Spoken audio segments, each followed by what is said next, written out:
మనం ఈ వీడియోలో స్వయం కృషి పార్ట్ 3 స్టోరీ గురించి తెలుసుకుందాం.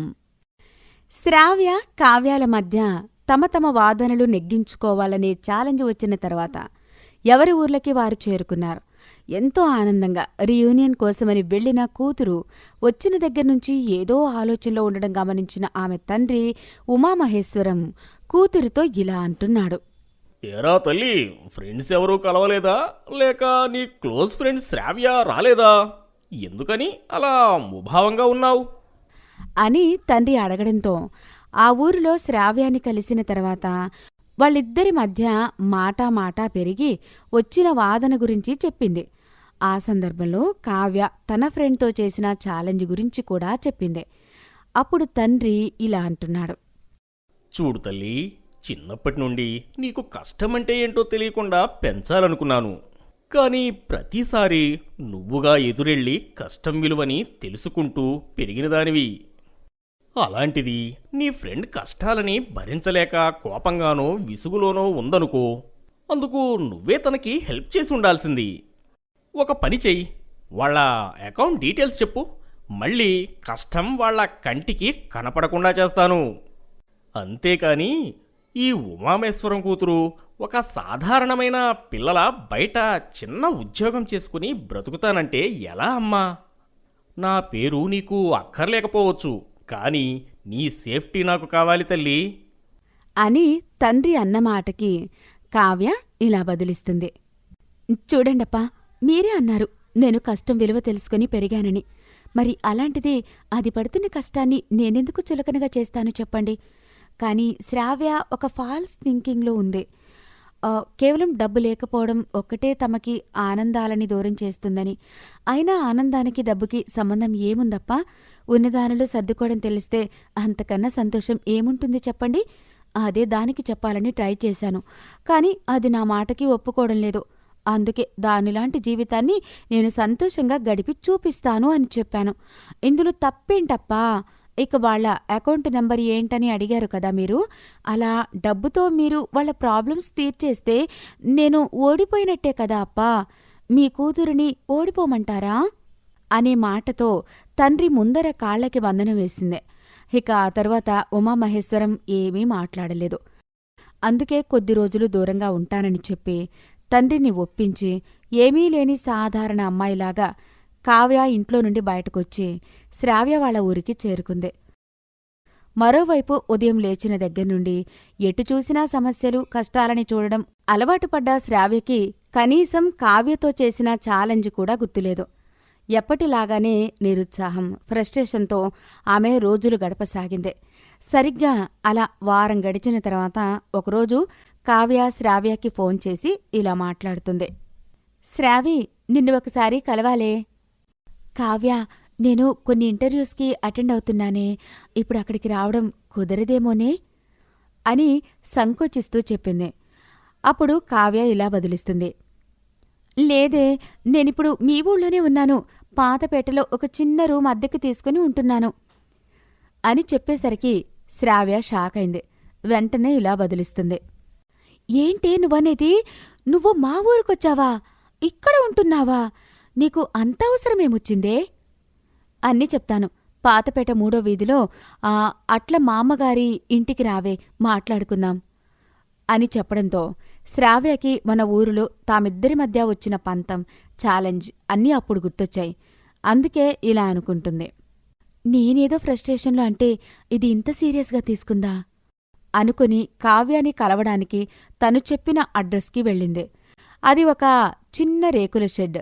అందులో ఉన్న సింగిల్ రూంలో ఉంటున్న కావ్య దగ్గరికి వెళ్ళి శ్రావ్య ఇలా అంటుంది. కావ్య, ఏంటి నువ్వు? నేనేదో కోపంలో అన్న మాటల్ని నువ్వు ఇంత సీరియస్గా తీసుకున్నావా? నువ్వేంటి, నీ రేంజ్ ఏంటి? నువ్వు ఇంత స్లమ్లో, ఇంత ఇరుకైన ఇంట్లో ఉండడమేంటే? సరే, తప్పు నాదే అని ఒప్పుకుంటున్నాను. నువ్వు వెళ్ళిపోవే, ఇక్కడ ఉండి ప్రాబ్లమ్స్ కొని తెచ్చుకోకు అని అంది. అప్పుడు కావ్య ఇలా బదిలిస్తుంది. పిచ్చిదాన, ఎందుకే అంత కంగారు పడుతున్నావు? నేను అప్పాకి చెప్పే వచ్చాను. అయినా లైఫ్ ఎప్పుడు ఏ టాస్క్ ఇస్తుందో మనకు తెలీదు. అందుకే అన్ని పరిస్థితుల్ని తెలుసుకుని ఉంటే మంచిది అని మా అప్ప ఎప్పుడూ చెప్తారు. మేబీ ఇది కూడా నా లైఫ్ ఇచ్చిన ఒక టెస్టేమో. అయినా నేను నీకు మాటిచ్చాను, డబ్బుకి ఆనందానికి లింక్ లేదని. అది నీకు ప్రూవ్ చేసే వెళ్తాను. అందుకే అప్పటి వరకు నా మంత్లీ ఎక్స్పెన్సెస్ కోసం ఒక సూపర్ మార్కెట్లో సేల్స్ గర్ల్గా జాయిన్ అయ్యాను. అక్కడ వచ్చే 5,000 నా అవసరాలకి సరిపోతాయిలే అని చెప్పేసరికి శ్రావ్య కళ్ళల్లో నీళ్లు తిరిగాయి. అందుకే ఇలా అంటుంది, కావ్య, ఐఎమ్ రియల్లీ సారీనే. నువ్వు ఈ విషయాన్ని ఇంత సీరియస్గా తీసుకుంటావనుకోలేదు. నువ్వేంటి 5,000 కోసం సేల్స్ గర్ల్గా పనిచేయడమేంటే? లేదే, తప్పంతా నాదే. వద్దే, పద, మా ఇంటికి వెళ్ళిపోదాం అని చాలాసేపు బతిమాలింది. కాని మొండిపిల్ల కావ్య ససేమిరా ఒప్పుకోలేదు. ఆ విధంగా ఒక కోటీశ్వరుడి కూతురు ఒక సాధారణమైన అమ్మాయిలాగా బ్రతకడానికి కేవలం తన వాక్చాతుర్యాన్ని మాత్రమే అర్హతగా పెట్టుకుని ఒక చిన్న సేల్స్ గర్ల్ ఉద్యోగం సంపాదించుకుంది. ఇలా ఫ్రెండ్స్ ఇద్దరూ మాట్లాడుకుంటూ ఉండగా కావ్య ఇంటి ఓనర్ అట్ల మామ అక్కడికి ఒక చిన్న బాక్సులో జిలేబీ తీసుకుని వచ్చి ఇలా అంటుంది, అమ్మాయి కావ్య, ఏం చేస్తున్నావే? ఇదిగో నువ్వు తినటానికి జిలేబీ తీసుకొచ్చాను అంటూ లోపలికి వచ్చి శ్రావ్యాని చూసి ఆశ్చర్యంగా ఇలా అంటుంది, ఏమే కావ్య, ఈ పిల్లెవరే? మా ఊరి పిల్లలాగానే ఉంది అని అడిగింది. అప్పుడు కావ్య ఇలా బదులిస్తుంది, మీ ఊరి పిల్లలాగా ఉండడమేంటి మా అమ్మ? మీ ఊరి పిల్లే, నా ఫ్రెండ్ శ్రావ్య. ఎలాగో ఇక్కడ ఉంటున్నాను కదా అని తనని రమ్మన్నాను.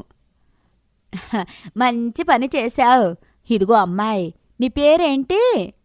ఎవరమ్మాయివేంటి? ఏ పేట మీది?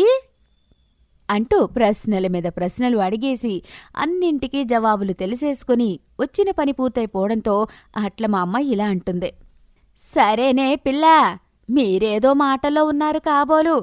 నేను ఆనక వస్తాను. ఇదిగో అమ్మాయి, నువ్వు కూడా 4 జిలేబీలు పంట కింద వేసుకో, వస్తాను అని చెప్పి అట్ల మా అమ్మ వెళ్ళిపోయింది. ఆమె వెళ్ళిపోయాక కావ్య ఇలా అంటుంది, నిజంగా చాలా మంచి మనిషే ఈ మా అమ్మగారు. వచ్చి వారం కూడా అవలేదు. నన్ను తన ఇంటి మనిషిలాగా ప్రేమగా పలకరిస్తోంది. ఏమైనా డబ్బులేని చోటనే మనుషుల మధ్య ప్రేమ ఎక్కువ కనిపిస్తుంది అని అనేసరికి శ్రావ్యకి తెలియకుండానే కోపం వచ్చింది. అలా కాసేపు ఫ్రెండ్స్ ఇద్దరూ మాట్లాడుకుని శ్రావ్య తన ఇంటికి వెళ్ళిపోయింది.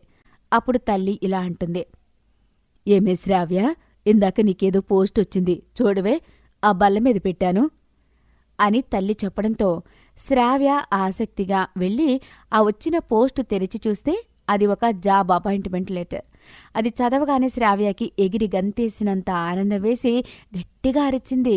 అప్పుడు తల్లి ఇలా అంటుంది, అబ్బా, ఏం పిల్లవే అంత గట్టిగా అరిచావు, చెవులు గిల్లమంటున్నాయి అని అనేసరికి శ్రావ్య ఇలా బదులిస్తుంది, చెవులు పోయినా పర్వాలేదులేవే, తర్వాత మిషన్ పెట్టిస్తాను. ముందు ఈ గుడ్ న్యూస్ విను. నాకు పెద్ద కంపెనీలో ఉద్యోగం వచ్చింది. నెలకి 50,000 రూపాయల శాలరీ అంటూ ఆనందంతో తల్లిని హత్తుకుంది. అప్పుడు తల్లి ఇలా అంటుంది, పోనీలేవే, ఏ దేవుడి చల్లని చూపో మన మీద పడినట్టుంది. ఇక త్వరలో మన కష్టాలు అప్పులు అన్నీ తీరిపోయాయన్నమాట అని తల్లి అన్నమాట వినగానే శ్రావ్యకి కావ్య గుర్తొచ్చి వెంటనే ఈ గుడ్ న్యూస్ ఆమెతో షేర్ చేసుకుంది. డబ్బుకి మనిషి సంతోషానికి సంబంధం లేదు, పాజిటివ్గా ఆలోచించే గుణం ఉంటే ఎక్కడైనా ఆనందంగా ఉండొచ్చు అని ప్రూవ్ చేయడానికి వచ్చిన కావ్య వాదన ఓడిపోబోతోందా? నెలకి 50,000 జీతం అంది. వాళ్ల కష్టాలన్నీ తీరిపోతే ఇన్నాళ్ళు శ్రావ్య నమ్మిన వాదనే గెలుస్తుందా? అసలు క్లోజ్ ఫ్రెండ్స్ మధ్య వచ్చిన ఈ నెగిటివ్ పాజిటివ్ అనే ఛాలెంజ్లో చివరికి గెలిచేదెవరు, ఓడేదెవరు? ఈ వివరాలని మున్ముందు ఎపిసోడ్స్లో చూద్దాం. కథ చూసి వెళ్ళిపోవడం కాదు, నచ్చితే సబ్స్క్రైబ్ చేయండి, లైక్ చేయండి, కామెంట్ చేయండి. మరిన్ని మంచి కథల అప్డేట్ల కోసం బెల్ ఐకాన్ని గట్టిగా కొట్టడం మర్చిపోకండి.